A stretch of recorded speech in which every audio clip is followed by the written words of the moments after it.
Good morning, student. Myself Saurav Srivastava started going to teach you geography. Rocks. The Earth's lithosphere is made up of rocks. Earth का जो lithosphere part है वो rocks से बना हुआ है. Actually lithos in Greek means rock. The word rock usually brings to mind hard materials. Rock का मतलब होता है hard material जैसे कि marble, granite, sandstone. However, the geoscientists rock also includes a soft and loose material like clay. Rock soft और loose material भी है जैसे कि क्ले होता है, सैंड होता है, ग्रेवल होता है, सिल्ट होता है. In fact everything that forms lithosphere of earth. कहने का मतलब है कि ऐसी सारी चीजें जो अर्थ के लिथोस्फीयर पार्ट में पाई जाती हैं रॉक्स कहलाती हैं. Okay. Rocks are made up of minerals. Rocks mineral से मिलकर बना हुआ है. Minerals are naturally occurring chemical compounds. Minerals जो होते हैं वो नेचुरली ऑकरिंग केमिकल कंपाउंड्स होते हैं, वो मैनमेड नहीं होता. The minerals feldspar and quartz silica are common constituents of rock. Rocks में फेल्डस्पार और क्वार्ट्ज ये कॉमन रूप में मिलते रहते हैं. Minerals vary in colour. Minerals अलग अलग कलर के हो सकते हैं, टेक्सचर के हो सकते हैं, हार्डनेस उनकी अलग अलग हो सकती है, लस्टर शाइनिंग उनकी अलग अलग हो सकती हैं. Diamond is the hardest known mineral. दुनिया में सबसे ज्यादा हार्डेस्ट मिनरल डायमंड है. Even some edible substances like halite or rock salt are minerals. Some rocks contain useful minerals from which metals like iron, copper and gold can be extracted. कुछ rock ऐसे होते हैं जिसमें बेहद महत्वपूर्ण minerals मिलते हैं जैसे कि iron, copper, gold etcetera. These minerals are called ores. In minerals को हम लोग ores कहते हैं. Rocks like marble, granite, basalt and sandstone are good building material. इसमें से rocks जैसे कि marble, granite, basalt और sandstone buildings बनाने के काम आते हैं. Based on how they were formed, rocks may be of three types. हम जिस तरह से rocks का यूज करते हैं वो तीन पार्ट में डिवाइड किया गया है. Igneous, sedimentary and metamorphic. Igneous rocks. Deep below the earth's surface, rocks are in a molten state called magma. Earth surface के बहुत नीचे रॉक्स मोल्टेन फॉर्म में है और उस मोल्टेन फॉर्म को हम लोग मैग्मा कहते हैं.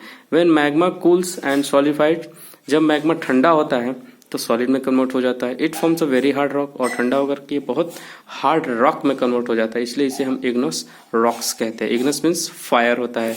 Much of the earth crust is made up of igneous rocks. Earth crust पे जितने भी हम रॉक्स देखते हैं वो सब इग्नस रॉक्स हैं. Igneous rocks are called primary rocks. Igneous rocks को प्राइमरी रॉक्स कहा जाता है. As this were the first rocks formed when the earth crust solidified. जब अर्थ क्रस्ट सॉलिड फॉर्म में कन्वर्ट हुआ होगा तो सबसे पहले ये रॉक्स हमें नजर आए होंगे, इसीलिए इसे हम क्या कहते हैं, इग्नस रॉक्स कहते हैं. Igneous rocks are formed either on the surface of the earth और बिलो इट. इग्नस रॉक्स या तो अर्थ सरफेस के ऊपर या अर्थ सरफेस के नीचे मिलता है. Extrusive igneous rocks are formed when magma cools and solidified on reaching the surface. The magma that reaches the earth is known as lava. Magma earth surface के नीचे से जब बाहर आता है तो लावा के फॉर्म में आता है. एज द लावा कूल्स, जब लावा ठंडा होता है तो सॉलिड फॉर्म में कन्वर्ट हो जाता है और अर्थ पर ही वो रॉक्स फॉर्म में हो जाता है. The minerals present in it form very small crystals. Rocks formed in this manner have a fine grained texture due to the presence of these teeny crystals. इन दो छोटे छोटे क्रिस्टल के प्रेजेंट होने के कारण ही इसे हम फाइन ग्रेनाइट कहते हैं. The texture however is not visible to the naked eye. Texture इतने छोटे हैं कि हम इसे naked eye से नहीं देख सकते. Basalt, andesite and rhyolite are examples of extrusive igneous rocks. Basalt, andesite और rhyolite ये इसके examples हैं. Below the earth surface के नीचे the process of cooling of magma is much slower. Magma के ठंडे होने की जो प्रोसेस है वो बहुत धीरे होती है. The slow cooling allow large crystals of minerals to form. Cooling process के बहुत धीरे होने के कारण सरफेस के नीचे क्रिस्टल बहुत धीरे धीरे बनते हैं. So igneous rocks formed in this way are therefore coarse granite. They are known as intrinsic igneous rocks. इसीलिए इसको हम इंट्रिंसिक, क्योंकि अर्थ सरफेस के नीचे होते हैं, इंट्रिंसिक इग्नस रॉक्स कहते हैं. Granite and gabbro are examples of such rock. Granite और गैब्रो इसका एक एग्जांपल है. Now we will discuss about sedimentary rocks.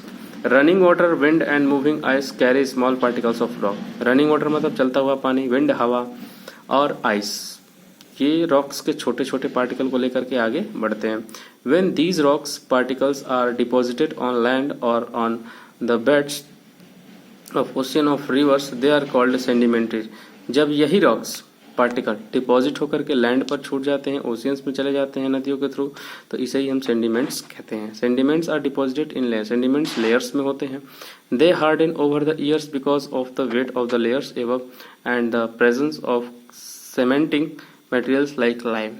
ये कुछ दिनों बाद हार्ड हो जाते हैं और उनका वेट बढ़ जाता है क्योंकि इसमें चूना प्रेजेंट होता है, लाइम प्रेजेंट होता है। When the layers are formed under water, जब layers पानी के अंदर बनते हैं, the weight of the water also help in hardening, तो water भी इसके hardening में help करता है। Rocks forms by the deposition and hardening of layers of sediment are called sedimentary rocks, इसीलिए इसको sedimentary rocks कहा जाता है। Such rocks are usually made up of layers, ऐसे rocks के अलग अलग layers होते हैं, different composition होता है। Sandstone, limestone, shale, gravel, clay, conglomerate are examples of sedimentary rocks. Sandstone, limestone, shale, gravel, clay is a great example of this type of sedimentary rocks.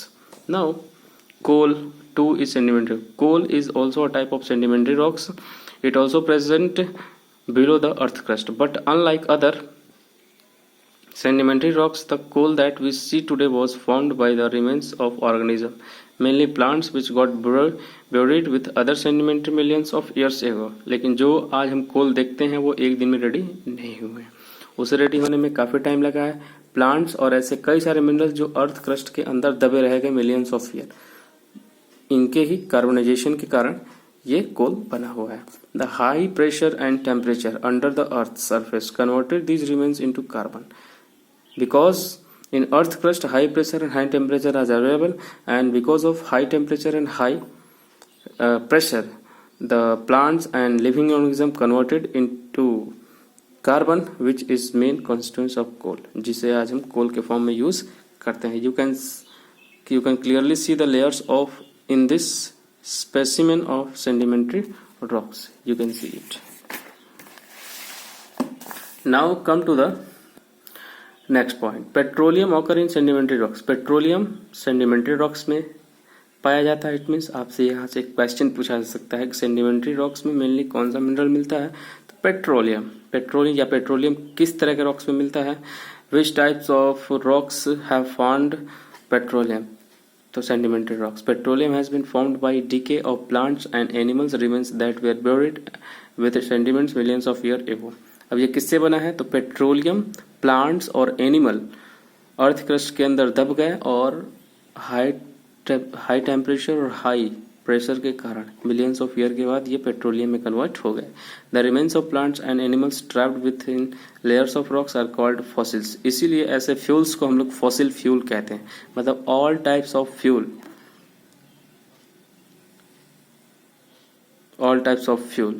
is called fossil fuel which is found below the earth crust such as petroleum and coal. Hence petroleum and coal are called fossil fuel, इसीलिए इसे हम fossil fuels कहते हैं। Now discuss about metamorphic rocks. The word metamorphosis means change of form. Metamorphosis का मतलब होता है एक रूप से दूसरे रूप में बदलना। Igneous and sedimentary rocks change their form under